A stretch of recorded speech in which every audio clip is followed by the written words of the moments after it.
करवा चौथ व्रत कथा। अपना पति की लंबी आयु चाहते हैं तो व्रत के दिन जरूर करें इस कथा का पाठ, मिलेगा अखंड सौभाग्य का आशीर्वाद। करवा चौथ का व्रत कथा के बिना अधूरा माना जाता है।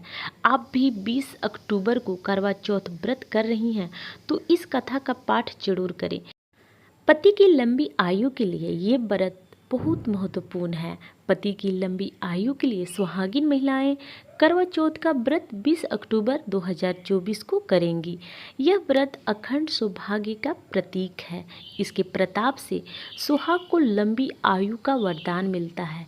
यही वजह है कि करवा चौथ व्रत में महिलाएं निर्जला व्रत कर पूरे विधि विधान के साथ माता करवा और गणेश जी की पूजा करती हैं।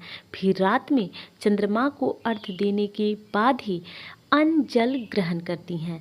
आइए जानते हैं पति की दीर्घ आयु के लिए करवा चौथ के दिन कौन सी कथा का पाठ करना चाहिए।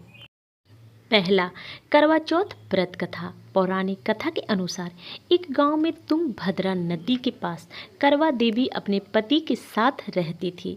एक बार जब करवा के पति स्नान के लिए नदी में गए तो मगरमच्छ ने उनका पैर पकड़ उसे अंदर खींच लिया। मृत्यु करीब देखकर करवा के पति करवा को पुकारने लगे। करवा पति की चीख सुनते ही नदी के पास पहुंची। पति को मृत्यु के मुंह में जाता देख करवा ने एक कच्चे धागे से मगरमच्छ को पेड़ से बांध दिया। मगरमच्छ टस से मस नहीं हो पा रहा था। करवा के पति और मगरमच्छ दोनों के प्राण संकट में फंसे थे। तभी करवा ने यमराज को पुकारा और अपने पति को जीवन दान देने और मगरमच्छ को मृत्यु दंड देने के लिए कहा। यमराज करवा को बताया कि वह ऐसा नहीं कर सकते क्योंकि उसके पति की मृत्यु का समय निकल गया है और मगरमच्छ का आयु शेष है।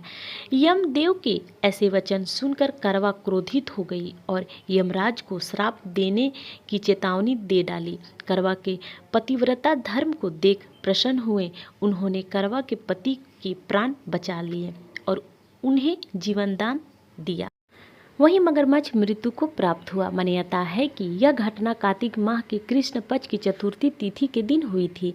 यही वजह है कि पति की लंबी आयु के लिए इस सुहागिने व्रत रख कर शिव परिवार करवा माता की पूजा करती हैं। हे करवा चौथ माता, जैसे आपने अपने पति को मृत्यु के मुंह से वापस निकाल लिया वैसे ही मेरे सुहाग की भी रक्षा करना। दूसरा, करवा चौथ व्रत कथा। इंद्रप्रस्थ के एक शहर में एक साहूकार अपनी पत्नी लीलावती के साथ रहता था, जिससे उसके 7 पुत्र और बीरावती नाम की एक गुणवान पुत्री थी। एक बार कार्तिक मास के कृष्ण पक्ष की चतुर्थी तिथि को सेठानी सहित उसकी सातों बहुएं और उसकी बेटी ने करवा चौथ का व्रत रखा।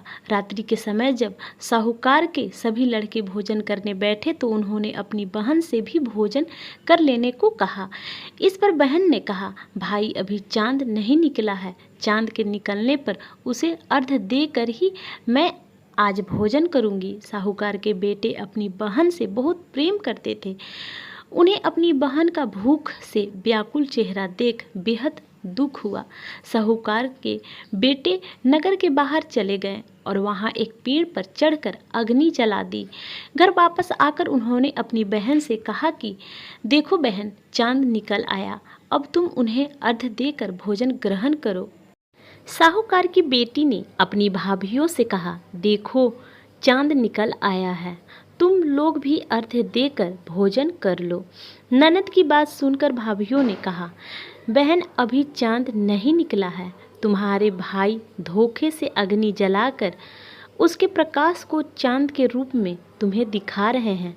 साहूकार की बेटी अपनी भाभियों की बात को अनसुनी करते हुए भाइयों के दिखाए गए चांद को अर्घ्य देकर भोजन कर लिया।